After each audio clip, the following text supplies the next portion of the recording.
to Nothing But Dicta, the podcast where everyone has an opinion and you get to hear it.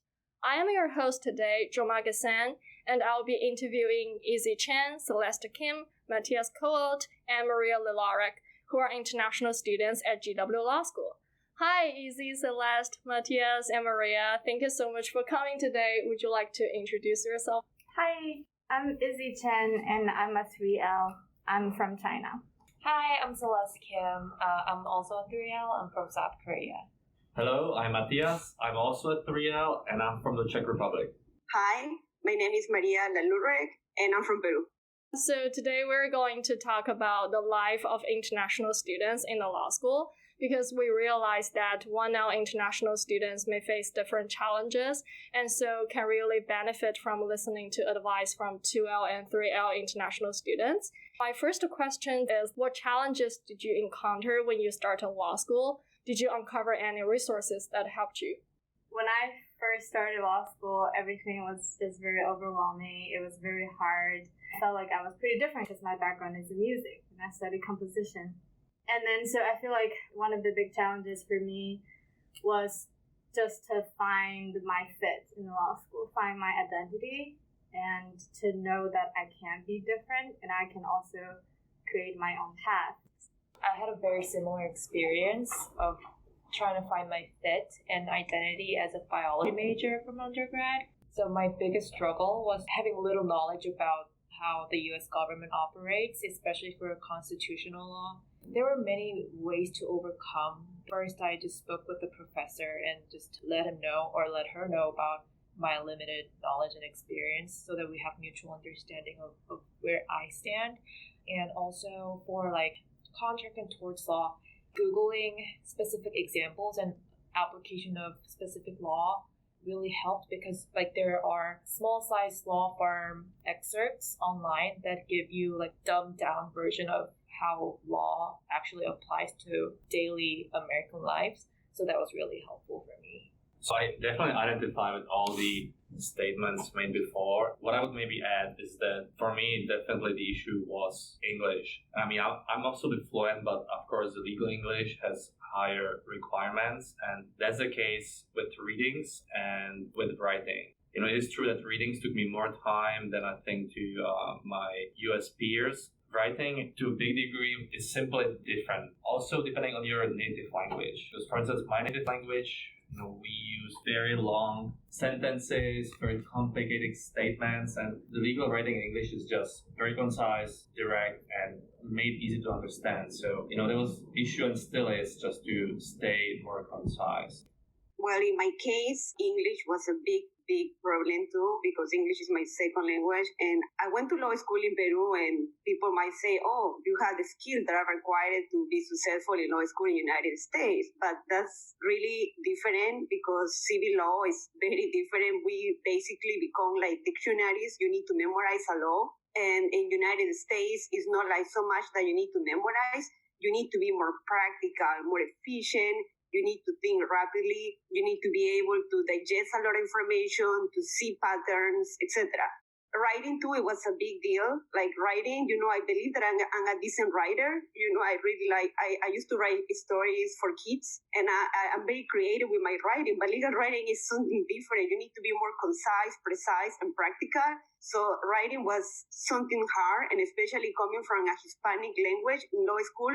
In Spanish, you use so many words, but in English, you just need to do it in one sentence. And that was something very hard for me to do. How did you deal with those challenges? Now you survive your 2L. I use all the academic excellence resources, and I attend workshops, and in the workshops they tell you how to do briefing, how to prepare for finals, how to do outlines. I use the outline bank, and that's how we met. Remember when I went to the writing center, I was really outspoken. Like 10 minutes, I spoke about my concerns in law school, and that's how you get to know people. You need to talk, you need to speak with your peers, and I do believe that students at George Washington too are really nice, like second, third years, they are really, really nice. And if you talk to them, they would really help you. And also, my mentor was really excellent. He helped me all the way through from first year. And also, I practice wellness, which is so important. Meditation, yoga, exercising. Thank you for the encouraging stories. These are very good suggestions. So my second question is that as an international student, was there a time when you found that, oh, I brought something new to this conversation, I brought something new to the employers or to this community? For example, when you realize that you have a particular strength or you have a unique perspective that is different from the US students? I think I mainly had some advantages in employment situations. For example, because I'm interested in international public law, where many of the organizations are employing primarily foreigners, not necessarily US citizens. So international background actually helped me to fit in and be a better candidate in these places. I do believe also that as an international student, one of our strengths, and I say our, like everybody in a group, our international students, is our particular overview of the world. You can share your particular stories and tell them, look, my cousin is a refugee, and then you kind of like put a face behind the case. And another strength also, I believe, that is the fact that we are bilinguals. We speak different languages and we can help other people. So once we share our life, the other person can feel more empathetic.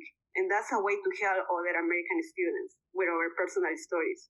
I think this is a great question that should be asked more often. What can we bring to the table from the perspective of international students? And that being said, I just wanted to caveat that I do think we are a very vulnerable group as international students, and we face a lot more challenges than native speakers and US citizens. And we are dealing with a lot of rules and regulations that as foreigners we have to comply with, difficulties in finding jobs. But I do want to say that the adaptation and the global vista are some of our biggest strengths that we could play in a lot more situations that we give ourselves credit for, because we have gone through so much to come to a law school in the United States, and then we have been dealing and adapting to new situations more than most of American people they have ever had, and we're learning legal system in a new language. We're learning how Americans see things, but we're also, because we grow up in a different culture, using a different language, we're also thinking about the situations and kind of deconstructing everything that we're experiencing every day. So I think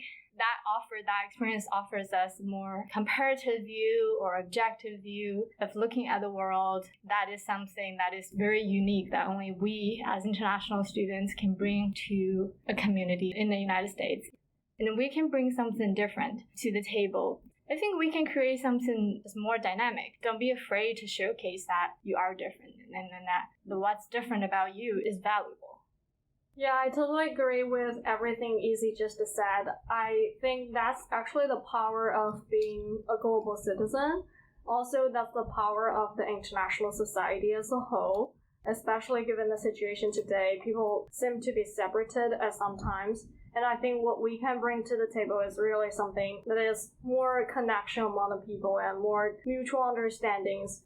Don't be afraid to showcase that you're different. I think that's a really important attitude to keep in mind when you're in class and also outside of class. The most recent example that I can give is negotiations professor was talking about how for international negotiations, the negotiators have to be aware of where others come from and just respect other cultures. And he was opening up discussions about whether somebody has to say anything about cultural backgrounds. And I just jumped in to say what my culture is like. We kept having conversations about that. I have a feeling that international students tend to shy away and not answer questions and not contribute to class discussion very much. But I feel like questions like these really invite our thoughts and ideas about our experiences. So really just make your voice really shine. So my third question is regarding making friends, because some international students mentioned to me that they sometimes feel lonely in a foreign culture. So I just want to ask my guests, what recommendations do you have for international students on making friends and networking with others in a professional setting in a foreign culture? I believe GW provides a lot of opportunities in terms of providing students with networking events. For instance, employers and residents and a lot of different professional networking events you can attend. I think some of them are still on Zoom, so there's no excuse for me to no, I can't go there, right? Like, you can just turn on the internet and just join and meet people.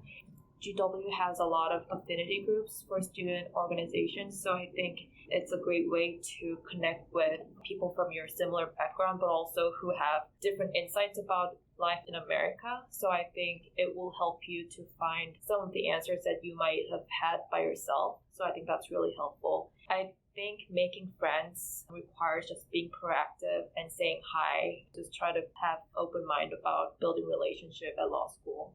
Yeah, I think a lot of great points made by Celeste, and I wanted to offer my experience. So as an international student, I arrived in the US for my undergrad.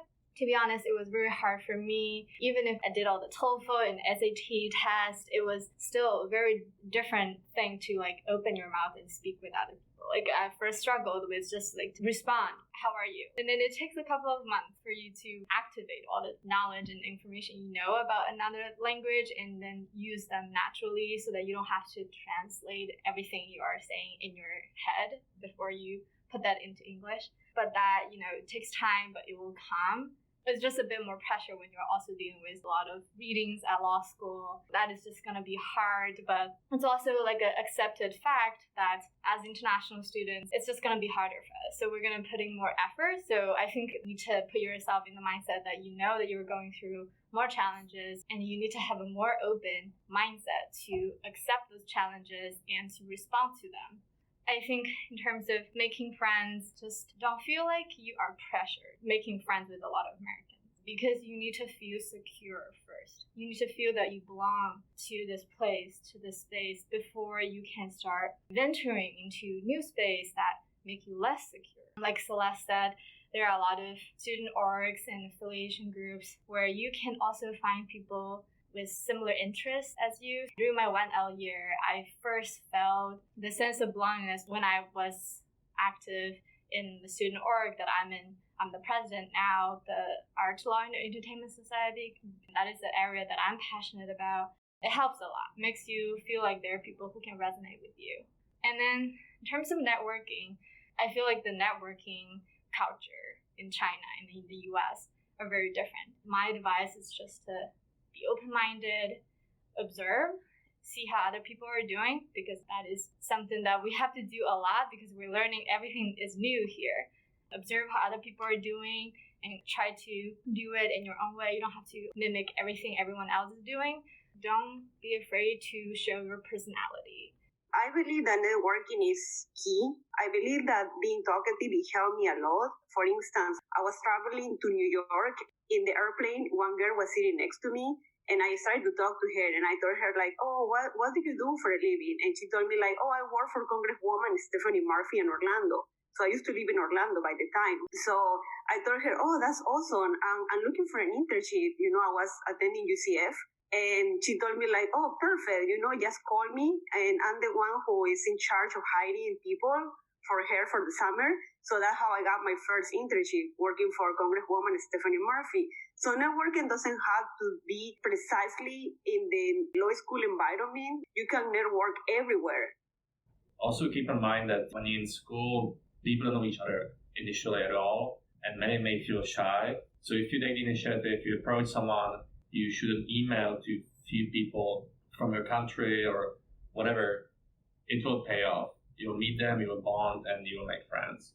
And finally, I would recommend, if you're international, to try meeting internationals.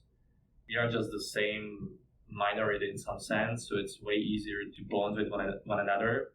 And we also know that we got away from our homes and we have to meet people here. I'm also curious about what's your plan after graduation? Like I say, I went to law school in Peru, and right now I'm going to law school here. So my biggest plan is to do international public law. So after I finish law school, I would like, if it's possible, to practice law in Europe because my husband is French. I was thinking to go to Europe and practice law in France or Spain because I have family in Spain, or maybe go back to Peru. I'm really open. I want to become a citizen of the world. So a biggest plan of mine is also to go to United Nations. And I'm really interested in refugees, to help refugees and human rights. So that's the path of law that I would like to practice. Yeah, it seems that Matthias and Maria, you have the same interest of areas of law. I think we do. So we probably potentially both end up in France because it's also where I'm applying, and I was shortly doing law school as well. So that definitely sounds exciting, and I share the viewpoint. I'm applying in Europe, both for organizations and also to some law firms to maybe start with. I'm also applying a few LLM programs, just to see the chances. But I always think that life is about taking the chances that appear to you, so it's hard to predict. We'll see where I end up in the future. So I will be going into big law as a corporate lawyer, and I'll be practicing private investment funds, and that's going to be happening in Boston next year. So I'm really excited about that. So my plan is also to go into the private practice with big law in New York City, and then I'll be practicing corporate, and hopefully I can find my way to align the corporate practice with my IP interest and with entertainment law, copyright, trademark. Great. So for those who are listening, if you want to contact our guests, you can find them by their names through the GW Law email system. Thank you so much, Easy, Celeste, Matthias, and Maria. It was a great pleasure speaking with you today. For everyone listening, if you enjoyed this episode of Nothing But Dicta, be sure to check out our website, nothingbutdicta.com, where you can listen to podcasts, read blog posts, and check out some other resources. Thanks for listening.